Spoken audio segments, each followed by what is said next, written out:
O voceiro do Partido Popular de Pontevedra manifestou esta mañá a súa preocupación e malestar polo retraso na aprobación dos orzamentos municipais de 2020, un problema que Rafa Domínguez achacou a mala relación que, segundo él, existe entre os socialistas e os nacionalistas. Esto para nosotros es una confirmación de algo que venimos anunciando desde el primer día, y es que ahora mismo no hay un gobierno local, hay un bigobierno, hay dos gobiernos. Son dos socios que no se llevan bien. Son dos socios que, a pesar de tener experiencia, han llegado a este punto sin haber podido aprobar unos presupuestos, a pesar de que llevan varios meses, y así lo han anunciado ellos, negociando el presupuesto. Son dos partidos que no se avisan de sus respectivos actos unos a los otros. Y son dos partidos que no mantienen una comunicación y se ven muchas veces obligados a rectificarse los unos a los otros. Rafa Domínguez fixo referencia aos 4 anos nos que o Bloque Nacionalista Galego gobernou en minoría, 4 anos nos que os presupostos foron aprobados antes do 31 de decembro.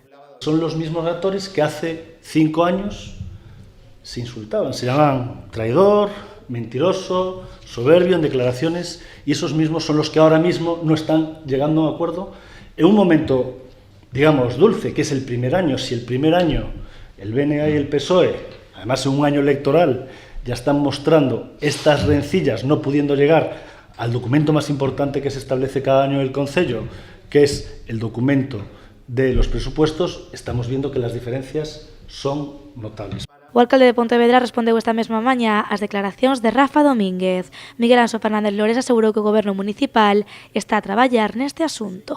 Este Concello fixo o presuposto todos os anos, vale, durante 20 anos, e pasamos por épocas boas, por épocas malas, con goberno de coalición, goberno de coalición. Por lo tanto, os presupostos vai nos a ver, é igual. O que pasa é que si o que estamos é resaltando sempre, bueno, pues intentando meter o dedo no ollo, bueno, pues cada un que faga o que se dedique a facer o que queira, non? Nós estamos traballando e seguiremos traballando.